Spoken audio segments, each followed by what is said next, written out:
Hi, I'm Mike and welcome to my Allotment UK. It's 1st of August today. It's the 5th week of July, and July has created a change in my routine. One, because of the hot weather, and it really has been hot, we've reassembled the pool in the back garden, the hot tub jacuzzi, and therefore the very first thing in the morning is, after I've been washed, shaved and dressed, I switch on the pool so that it can heat up, and it'll be ready for me when I come back from the plot 2 hours later.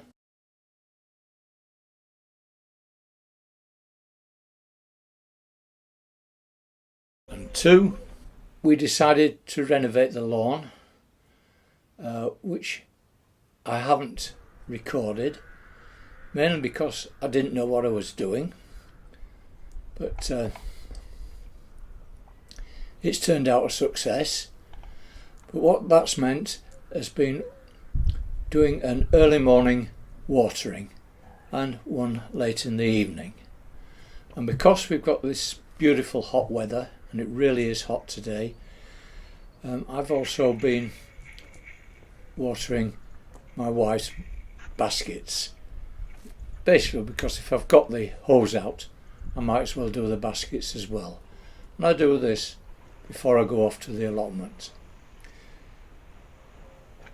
That's not shortened the time I've been on the allotment, it's just shortened the time in starting in the morning, though I have been getting up a little bit earlier to compensate. But basically it's been the same every week in July. It's watering, weeding, harvesting and tackling that hedge. So watering the lawn and the hanging baskets finished, calls for a change of clothing, into the car and off to the allotment. And I just thought that rather than do the same each week, showing just different positions of doing the watering or the weeding or the harvesting, I would show how I put my videos together. So I go off to the allotment and I take with me my go bag. And I'll try and demonstrate the basic routine. I hope I can get this within the 10 minutes. I'll do my best. But I arrive onto the allotment and the first thing I do is set up the camera. And if it's early in the morning, I set it up in the northeast corner because the sun would then be behind me. And if it's in the evening, I set it up in the southwest corner. The sun is going down behind me and I get the shadows right and I can work those out. The only trouble is to photograph me setting up the camera. My second camera has got to be facing the sun. So I came back Tuesday evening and I photographed that. Only trouble was that we've got all this beautiful weather, not a cloud in the sky, and for that 2 hours on the evening it was overcast with threatening thunder, which passed. So when I arrive on the site and the camera is already set up, the first thing I do every time I come onto the plot is sort of do a plot tour. And as you know, I'm an advocate of A-roll, B-roll, and I've come to realise that A-roll is really a plot tour. So I take about 15 shots a day in the 2 hours. They take no longer than 5 minutes, but I can break them down, and from there I sometimes do purposely a section of just B-roll, which is the close-up. So when I go around doing my inspection, seeing how the plants are doing, I'm a bit touchy-feely, so I will touch, I will hold them, I will put my hand up against a plant, and then that gives the viewer some idea of size. So I make sure that I keep doing these bending downs, these touchings, and I always start looking first at the bed that's got the plants that are almost ready, because you're looking to see and catch them at the best harvest. And for this week it's been the runner beans, and the runner beans have just started, and I've just managed to get probably about 3 boilings out of them. And I've walked round, gone to the sweet corn, because they've all now got cobs, and I'll feel those and see how they're fattening, and they've still got a bit of way to go.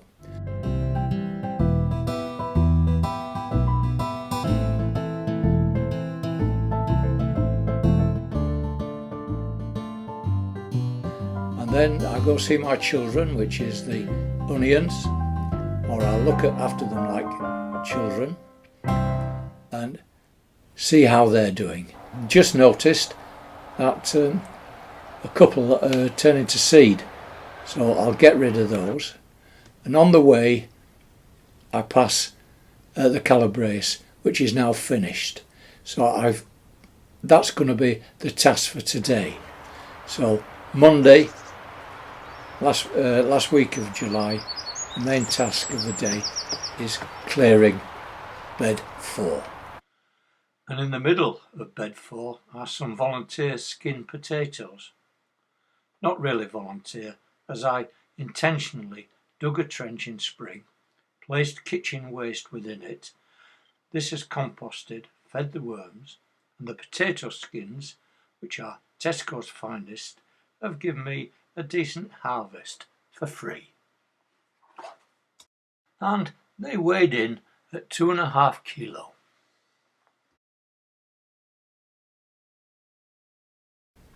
Okay, and then I'll show you how I put the clips together. In the early days, when I first started doing videos about 6 or 7 years ago, I used to do my videos using my phone camera, which are fantastic cameras and do a great job, and it was handheld and I can go over, but the problem with that is that when you view something, your eyes travel quicker than what you hear or what you read, and so your narration, it becomes lagging behind and it makes the video longer. You can show something on a video far quicker. The old adage is a picture's worth 1,000 words, and it's true. And you can read things or you listen to it. It's very difficult with a handheld camera and doing your narration direct to that as you're going round to keep it within 10-minute rule that I've got. The problem with doing your own video with the tripod is that you've got to keep changing positions, and to do a viewing shot round, you'll see one where I panning shot, a plot tour, and you're doing it with a static camera. You've got to keep selecting the places where the tripod goes and working it so that you can do the same as a turning shot. Returning back from plot, and before I do anything other than wash my hands, I transfer the clips from the camera onto the hard drive, which is a lot quicker now. I'm using the Panasonic because it transfers them direct. I do this by taking out the memory disk and inserting that into the computer, and it's instant. It's the transfer. It opens straight away on the photo section. At my leisure, I open up the file, which is now on the hard disk. When the file's open, I go through each clip and I renumber it, and I view the clip and give it a description, and then I export it to the file. I have a separate file, and I've forgotten to give this example a number, but I think you get the idea.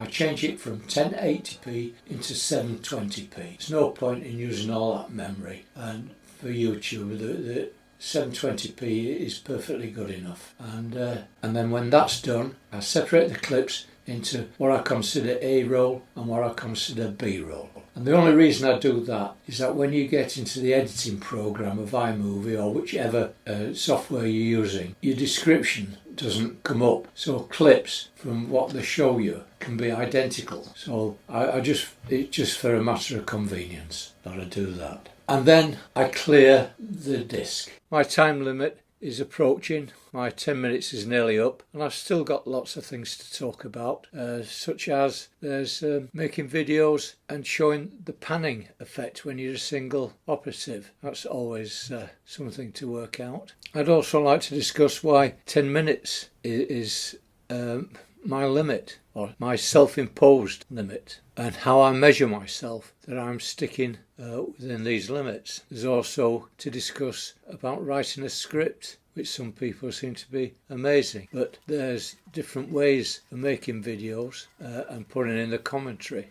Some people do it as the video. I've done that, and that is very difficult to control the time limit. Then there's the overdubbing. Done that, and that's a bit false, if you see what I mean. Then there's the script, and the reason why I do a script is because it's a visual art, and I want the visual to depict what I'm saying. So I say it, and then I find a picture that goes with it. And if I can't get the picture, it may be because I'm using the wrong word. So it allows me to do that, and I can change it. So I write a draft script, and then I do it freehand from then on, like what I'm doing now. But I've got a script down here, but I'm not reading it. I do before I start shooting. So, if there's any clarification which you require, don't hesitate, comment, and maybe it's a suggestion that I could put in the next video. And anything that you thought I said that wasn't clear, if I could clarify it better. But if you enjoyed the video, a thumbs up would still be appreciated. And if you've not already done so, please subscribe, but please do support the allotment community. And that's by subscribing and commenting, not just to my video, but to other videos. And to get further notification, then you have to ring that bell, and you will get notification of future uploads. And before I go, I want to say that halfway through making this video, we had an explosion, and the surprise on my face is genuine. But I'll just say to you, please take care, look after yourself. Hopefully next week we'll meet again, and just for now, I'll just say bye, take care, bye. I actually drafted the script Friday, and because I've fired